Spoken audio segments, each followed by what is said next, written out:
Hey everybody, and welcome to Math with Megan. Today we're going to be talking about adding and subtracting fractions with unlike denominators.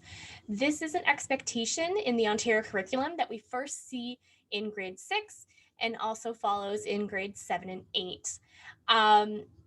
Some prerequisite skills that you might need for this would be having some good knowledge of your multiplication tables, and as well as knowing how to add fractions with like denominators. So let's get started. All right, so in order to add fractions with unlike denominators, we need to understand the law of sameness. And the law of sameness tells us that we can only add and subtract things that have the same name. So for example, 4 cats plus 5 cats, well, that's 9 cats. 10 pandas minus 6 pandas, 4 pandas. No problem, right? But what about when we have 3 penguins plus 1 hippopotamus? That's not 4 penguopotamuses. So what we can do here is actually change the name to make it work. So 3 penguins plus 1 hippopotamus is 4 animals.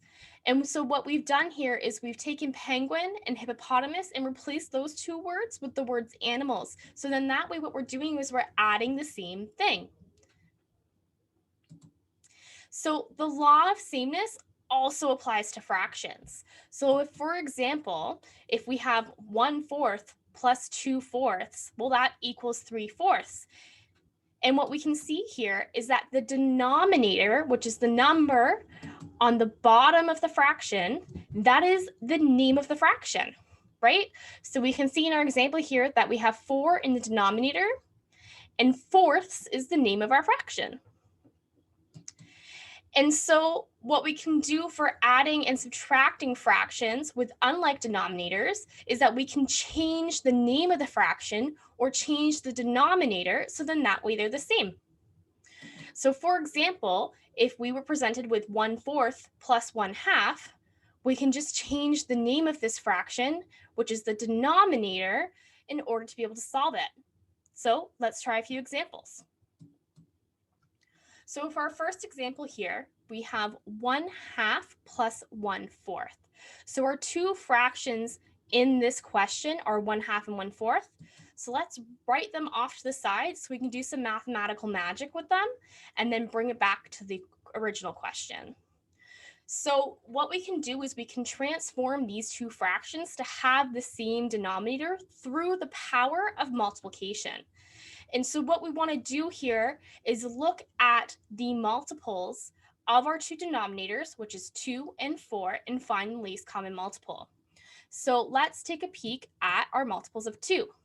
So to find multiples of a number, you start with that number, and then you add that number. So we go 2, then we add 2 and get 4, add 2 and get 6, add 2 and get 8.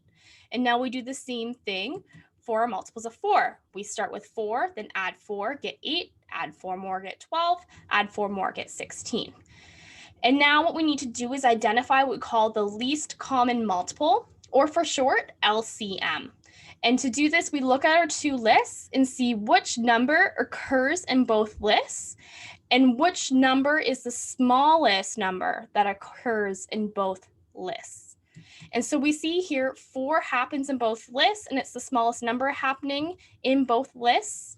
So our least common multiple, or LCM, is equal to 4. So this means this is going to be our new fraction, or our new denominator, or our new fraction name that we're going to deal with. And what you actually notice in this question is that our 1/4, well, the name of the fraction there is not actually changing in this case. And sometimes that happens, and that's great because then it means you have kind of less work to do.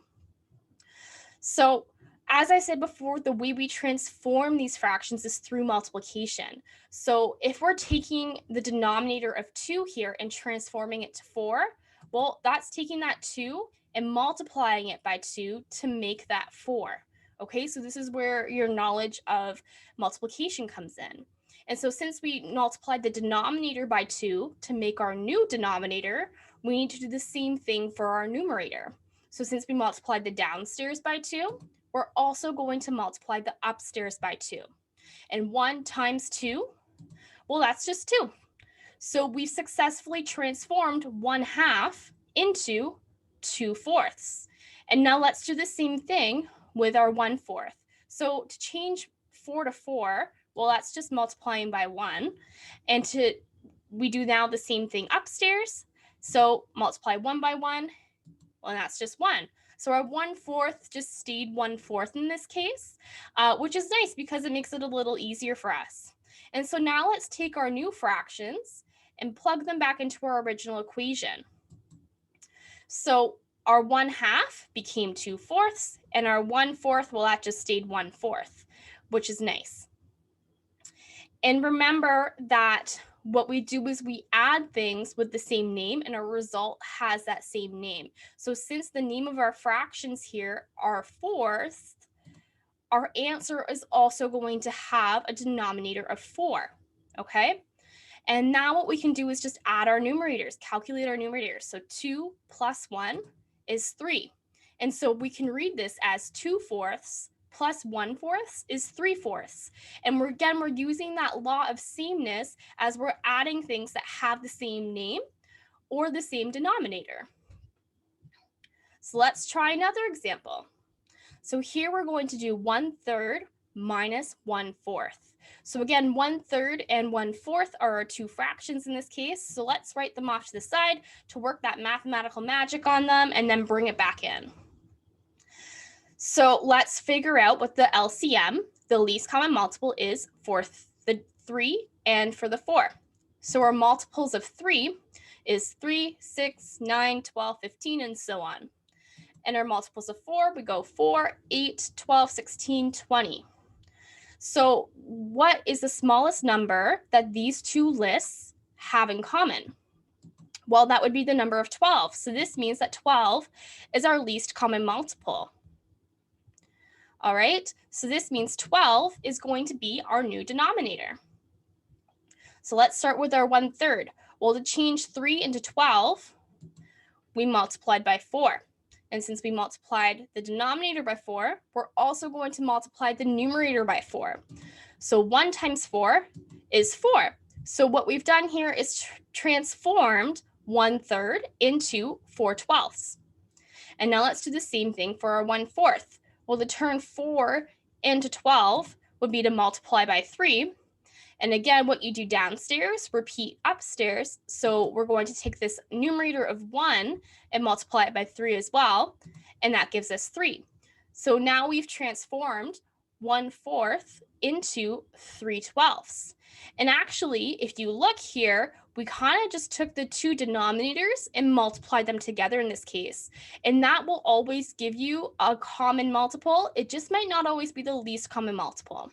But it's good because in this case, we can just multiply the two denominators together to get our answer, as we showed here through finding the least common multiple. So now let's take our new fractions that we've created and sub it into our original question. So our 1/3 became 4/12, and that's subtracting 1/4, that became 3/12. So again, the name stays the same. So the name is the denominator. So we have 12 and 12 in our denominator. So our final answer is still going to have 12 in the denominator. And then we just calculate our numerator. 4 minus 3, well, that's 1. And we can read this then as 4/12 minus 3/12 is equal to 1/12. Awesome. So hopefully this is making sense so far. Let's try one more example just to make sure we're good. So here we have 2/9 plus 4/9. All right, so let's take our two fractions and write them off to the side to work our magic. So let's find our least common multiple. Well, our multiples of 9 go 9, 18, 27, 36, 45, 54, and 63, and so on. And our multiples of 5 go 5, 10, 15, 20, 25, 30, 35, 40, 45, 50, and so on. And you can keep writing these two lists on for forever, but we can see here that we have 45 in common, which will be our least common multiple, so we don't have to write any more. You will also notice here that with this question, we're starting to have to write quite an extensive long list of multiples. And I will tell you that there is actually a much more efficient way to find the least common multiples besides writing the two multiples list and comparing them. But we'll save that for another video. All right, so as stated, 45 is our least common multiple. So this will be our new denominator. That is common. And so let's start with our 2/9 and transforming that. Well, to take 9 and to make it into 45, we multiply by 5. Repeat this in the numerator. So we multiply 2 by 5, and 2 times 5 is 10. All right, so we've transformed our 2/9. And now let's do our 4/5. So to change 5 into 45, that is to multiply by 9. So again, we're seeing here that we are multiplying the two denominators together to make our common denominator, which will always work. But again, like I said before, doesn't necessarily always produce the least common multiple. And we always want to keep our answers in lowest terms. So it's best to find that least common multiple. And so since we took that 5 multiplied by 9 to make 45, we're also going to take this 4 upstairs, multiply it by 9 to get 36. So now we've successfully transformed each of our fractions so they have a common denominator. And now let's sub this back into our original question. So our 2/9 became 10 over 45, and our 4/5 became 36 over 45. And so what we see here is now the name of our denominator, the name of our fraction is 45. So our final answer is also going to have a denominator of 45. And then what we can do is just calculate our numerators. So 10 plus 36, well, that's 46. All right, so we can read this statement here as 10 45ths plus 36 45ths is equal to 46 45ths. And so now we successfully calculated our fraction, our result, with that common denominator. However, what you may notice here is that this answer is actually what's called an improper fraction, because the numerator, which is the number upstairs, is actually larger than the denominator or the number downstairs. And so typically what you would do at this point is convert your answer into a mixed number, or you can leave it, but typically, especially in the grades of 6 to 8, it's best to convert it to a mixed number, but we'll save that for another video.